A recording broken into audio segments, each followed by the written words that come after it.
Kati bw'oba oli mu kisenge nga toofulume because ekisenge kyennyini osobola okimprovinga.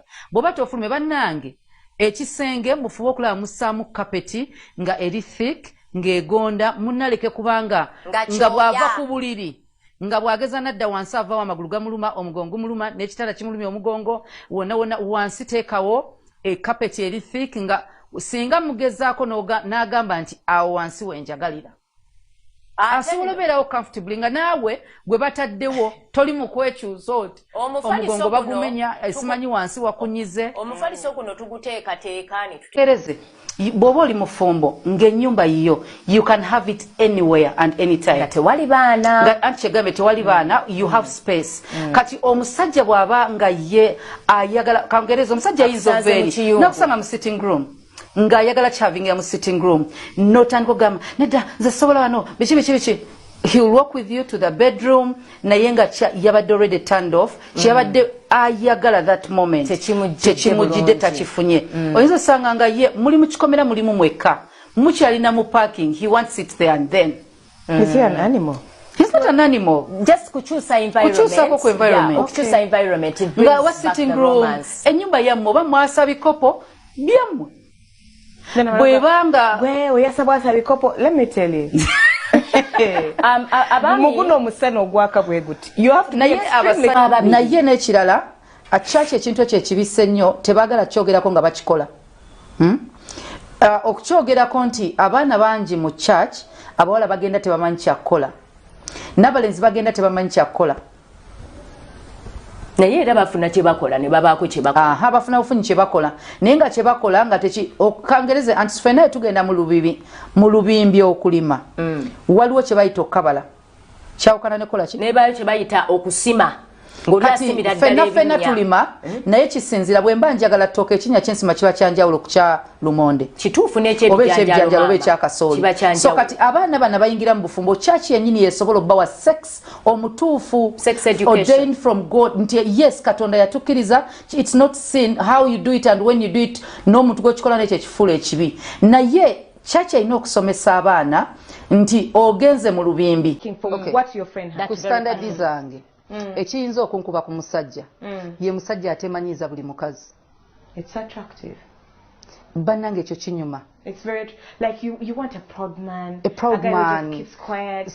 You know, like don't attract everything. Yes, you're not faces. You're not faces. You're not rotten food. I wish men could understand actually. A message. Do not attract everything. No, it's not attractive. At least omukazi kyenyizo gamanti. Omukazi tainaze naye omusajja ayeesesaasesa bannange abakazi bonna ku kyala amanyanya y'akawasa buli omu ajja namukwata mukiwato akwata abakubina bw'abantu laba ojja okwata kubina bannange abasajja ekitiibwa kyaffe kiri mu mmwe engeri gye mwe unless your job on my side. I hope you've heard of that woman called Abigail. But do you know what Abigail did? She said, I'm not going to do what my husband is doing. He may be a bad man. He may be an unbeliever. But I am going to the king. I'm going to make amends for the wrongs that my husband did. Abigail was not making amends for her wrongs. She was making amends for her house. As women, repent for your husband's sin. Repent for your children's sin. Repent. And the heavens will open. The heavens opened for Abigail and she became queen. Because she had gone to David and repented. The power of God flowed down. And the king, to be David, came back and married her. Repent, therefore, that there will be times of refreshing, times of revival. Revival times are refreshing. Every time I have said sorry in my life, to God or to people, there has been a miracle. Every time I have reunited with people who I wasn't on good terms with, there has been a miracle. Every time I've gone back to God and said, I'm sorry, I have sinned, there has been a miracle.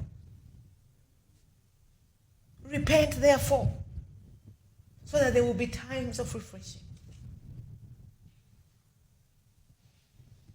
Like I said before, revival broke out in our church.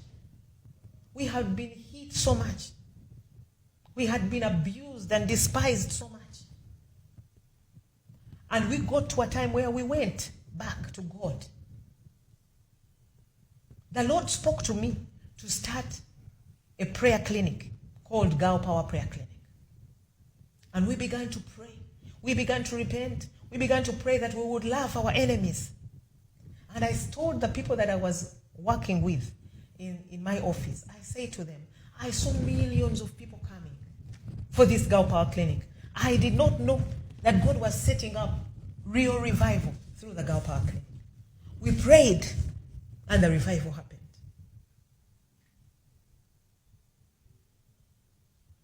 We repented. We humbled ourselves. People would come onto the pulpit and cry out and call their husbands' names to the Lord. There was no pride. Everyone was humbling themselves. People would come to the pulpit and cry out and ask God to heal their diseases, and they were not afraid to heal their diseases. And on the next days, there would be testimonies from the prayer clinic. People whose husbands had left came back.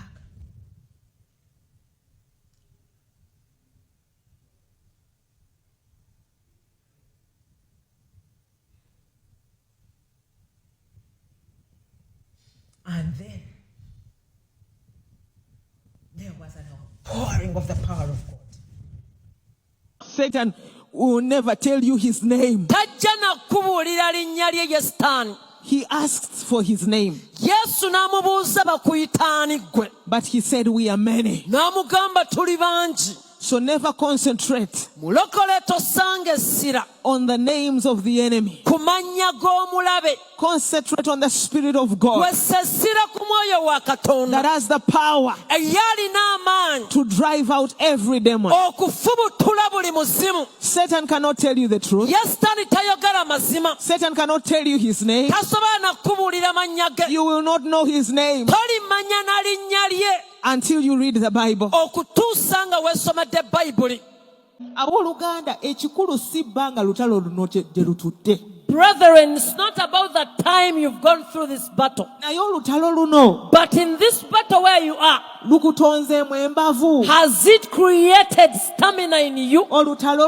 This battle in which you are, have you got character? In this battle in which you are, have you learned how to wrestle? In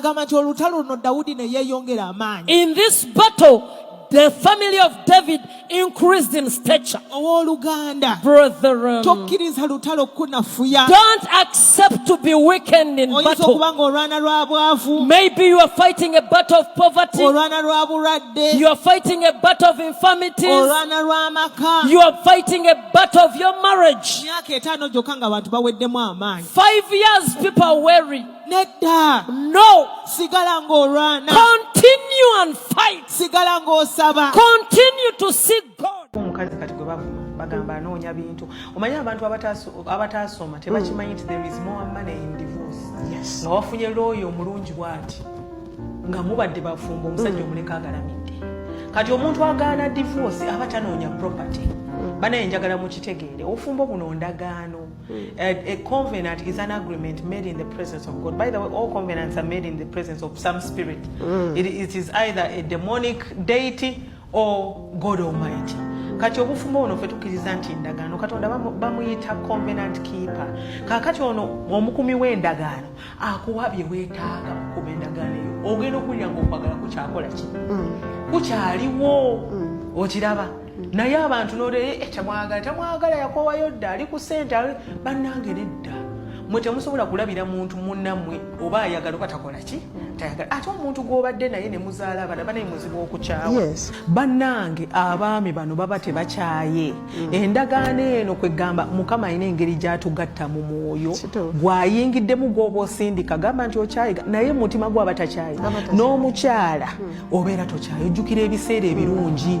Okiraba nze nayogerako n'omukyala nga yajjukira ebiseera ebirungi bwe baamukwanira bwe baabeereranga mu bwavu nga baagalana kwegamba mukama akomyewo memories ezo ono love yesigalewo ate neyooli gyeri naye lwakuba mulinaka mugamba nti nedda gamba nti wakichawa gamba nti kisiru gamba nti kijama naye omukumi w'endagano awa ebirungo bino ebisobola okukuuma ki endagaano ye omuntu n'osigala ng'okola ki bwe yagenda mu basamize bamugamba omusaayi gw'oyo omwana gwe weetaaga osobola okukola ki okufuna omukisa kaakati n'atandika okutulugunya akaana ke ng'akozesa akaana ke n'ekirala bannange mbagamba abakyala abalaba tomala gano oba n'oleka obwana bwo bw'oba ng'oli wakutambula tambula n'obwana bwo ku mugongo abaana omwana tosobola mala gamulekera kitaabwe nze waliwo omukyalo omu bagenda ne batabuka ne baba n'atandika okusaba omwana omulenzi nti akaana bakaleete simanya malaya wange akalabirire simanya sijja kubawa byakulya se neŋŋamba omukyala kitogeza wakiri ndi omunnyo gokka n'omwana wo mwebake kubanga eri gy'omusindika omukyala alemeddwa n'okuzaala kati omwana wo osuubira bagenda mukola ki bayinza okuba nga bamwazigaza saddaaka zino ez'omusaayi kubanga eno yali saddaaka eno yali ndagaano nga omusaayi guyiikibwa olw'endagaano ya sitaani era kyeyava agamba muwala we nti nze nkwebakako lwakufuna mikisa bannange beera n'obwana bwo labirira obwana